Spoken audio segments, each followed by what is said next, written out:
Hey guys, welcome back to my channel.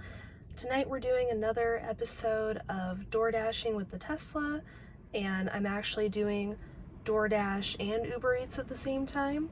I'm DoorDashing and scheduled for a couple hours, so we'll see what we get. And if you haven't been to my channel before, welcome. I'm trying to do all the side hustles on the internet to pay off this Tesla. And yeah, so tonight I did already do 2 orders, but I was trying to do them really quickly actually.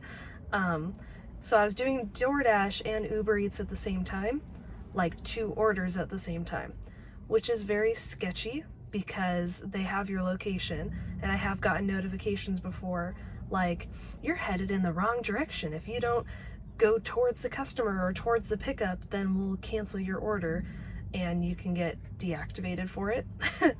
But I took the risk because they were pretty close together. The pickups were close together and the drop-offs were pretty similar too. So I just finished those. I'm gonna put the screenshots up on the screen to show you the amounts and how far they were going. But they were both pretty good orders. Yeah, so now we're just waiting for another order. All right, so we just got an order for Old Spaghetti Factory. It's for $18.05, going 5.6 miles, and let's get that bread.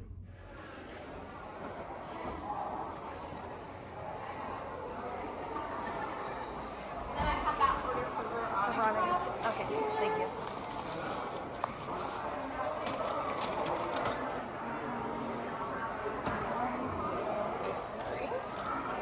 Go ahead and just sign the bottom of that receipt.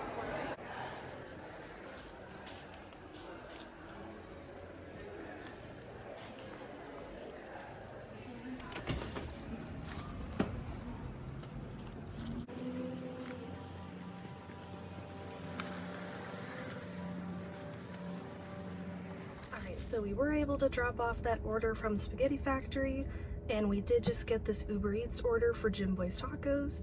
It's $8.02 for 5.9 miles. Let's get that bread.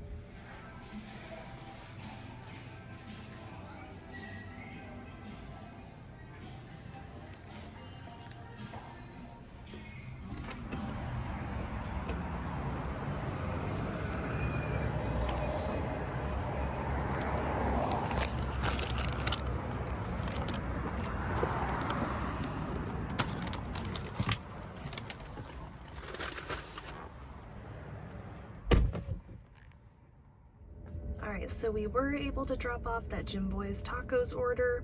Amazing offer, but we did just stop to supercharge at a Tesla supercharger.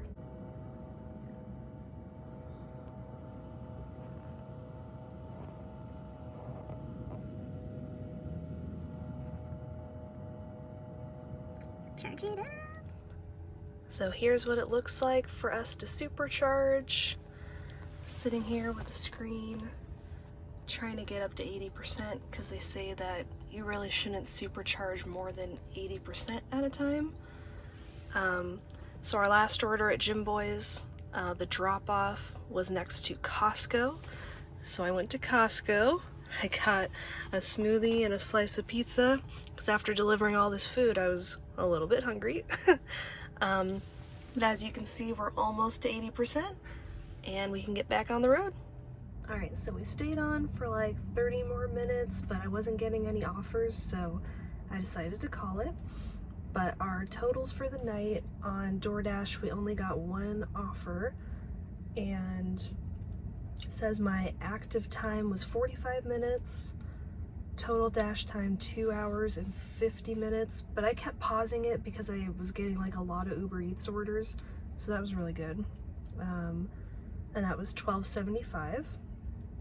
And then on the Uber Eats side, we had a total of 3 orders. Our active time was 1 hour and 11 minutes. And our total was $34.37. In the screenshot, it does say 6 hours and 52 minutes online.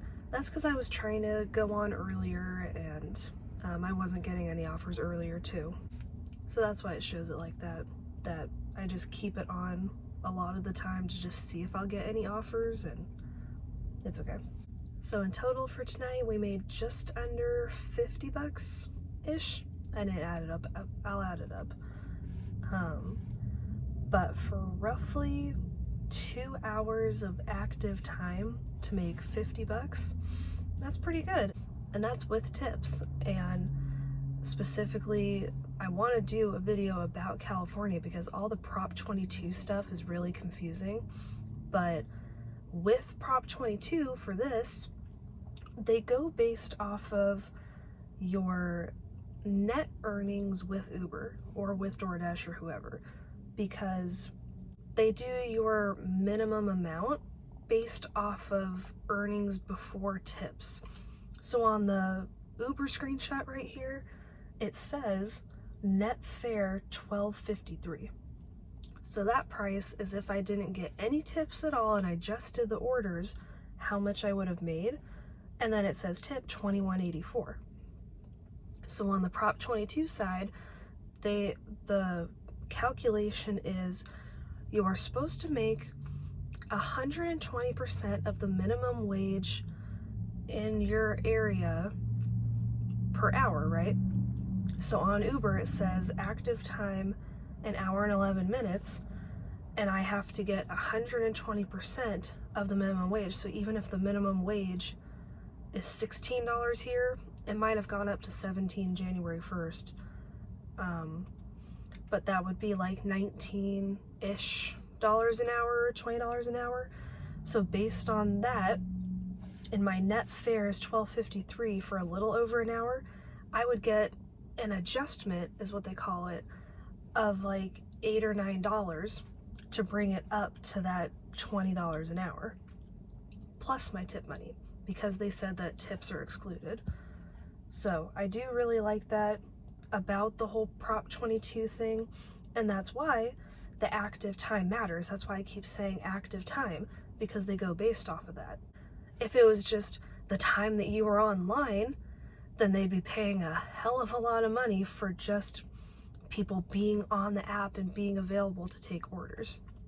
So the active time is really important, and I've gotten in trouble before because it took me too long to get to the restaurant, or they said that I was late to deliver the order, and you're taking time. They claim that you're purposely taking too much time to get there, taking too much time to get to the customer's house, because you're trying to steal time with the Prop 22 thing, which is reasonable. I bet there's people that do that, but it says that you're violating the contract policy and they can deactivate you because of it if you do it too many times. So in California, I would keep that in mind, the active time matters, and if you abuse it, they might be able to catch on, but maybe not. But overall, tonight, Uber Eats was definitely the winner on this one. I was getting consistent offers, and they were pretty high paying because obviously the tip was more than what I earned on the order on every single one. So Uber Eats definitely wins on that one, but I did have to travel pretty far, respectively, to deliver each one of those.